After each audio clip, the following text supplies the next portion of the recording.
So when people think about propaganda, they immediately think about the way that propaganda was used in Nazi Germany in the 20th century. So for many people, the word propaganda has a negative connotation. My name is Renee Hobbs. I'm a professor of communication and director of the Media Education Lab at the University of Rhode Island in the United States. My new book is entitled Mind Over Media, Propaganda Education in a Digital Age. Beneficial propaganda is intentional communication designed to persuade a large group of people to engage in a socially responsible good. So today, one form of propaganda that most of us really don't think about propaganda at all are public service announcements that tell us that we should not engage in texting and driving. If we only look in the newspaper or we only look online for propaganda, we will be missing the forms of propaganda that happen in education, in entertainment, and in activism. Political campaigns and democracies depend upon propaganda. So we're all familiar with political propaganda that's used during election times to try to influence people's voting behavior. And we're all familiar with the kind of propaganda for consumer culture that invites us to be persuaded about what kind of sneaker to buy or what kind of mobile phone to purchase, right? Commercial propaganda, advertising. But many of us are not really tuned into the way that entertainment functions as propaganda. We form our understandings of the world and of our own behavior through the media messages that circulate in our culture. Persuasion is rooted in interpersonal relationships, right? And propaganda is rooted in this reaching of a large mass audience. So that's why we say propaganda is in the eye of the beholder. But we can only make sense of messages from our own point of view. The first technique is that propaganda activates strong emotions. Second thing that propaganda does is that propaganda appeals to people's deepest hopes, fears, and dreams.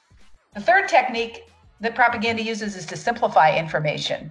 And in fact, much effective communication aims to simplify information. But when you simplify information, you leave a lot out.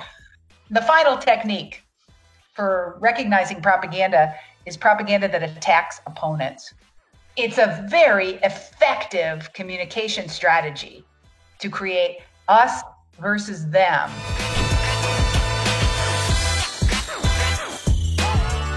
But since the rise of the internet and social media, where now everyone is an author, everyone is a creator of media, most propaganda is spread virally in peer-to-peer networks.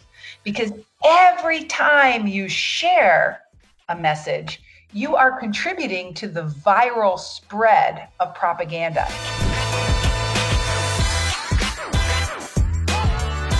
So propaganda in memes is popular because it features all four propaganda devices.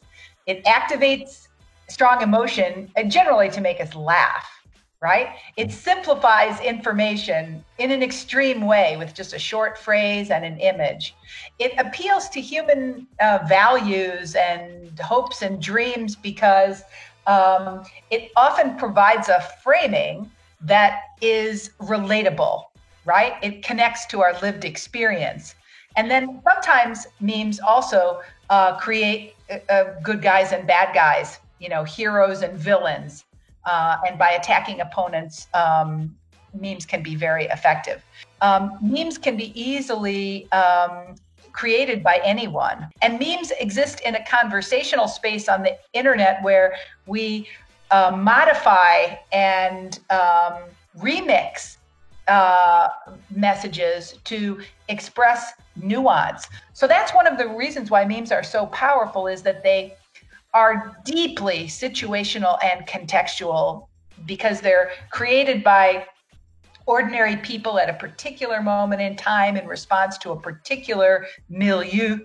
The virality of propaganda can be used in harmful and unintentionally dangerous ways. Sometimes some people click like or share horrible propaganda, but they think it's funny.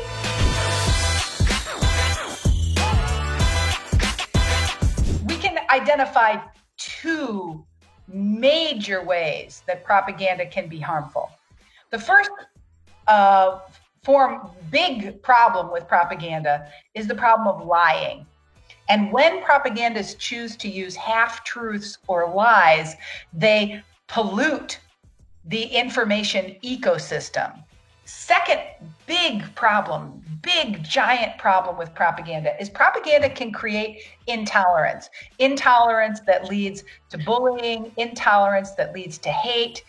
We have to be extremely cautious about recognizing mild intolerance, because left unchecked, mild intolerance gets more and more extreme. Turns to hate speech, turns to mass murder, turns to genocide. So it's very interesting, because in general, we think that it's really important to respond to propaganda by asking questions, whatever that might be. You actually use questions to gather information and to gain multiple points of view.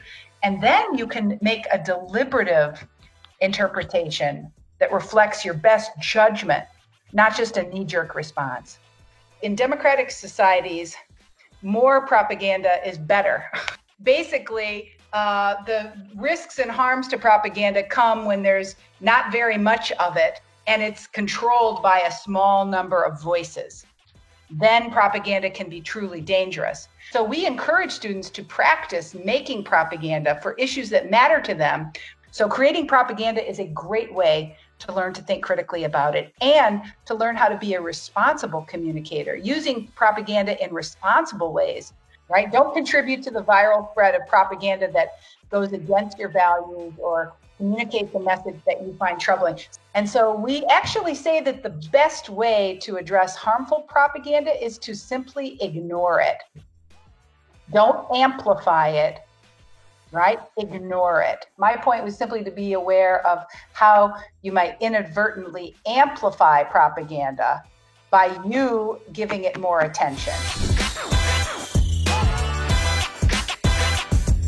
Well, I think blame is not the way to move forward, but questioning is a good way to move forward. If I write back and go, whoa, how do you interpret that message? Why did you feel the need to share it? Right? We have to provide opportunities for people to agree to disagree in a pluralistic society. I would urge young people to explore the history of propaganda in your own country as a way to connect the past to the present, and then also help us think more clearly about the future.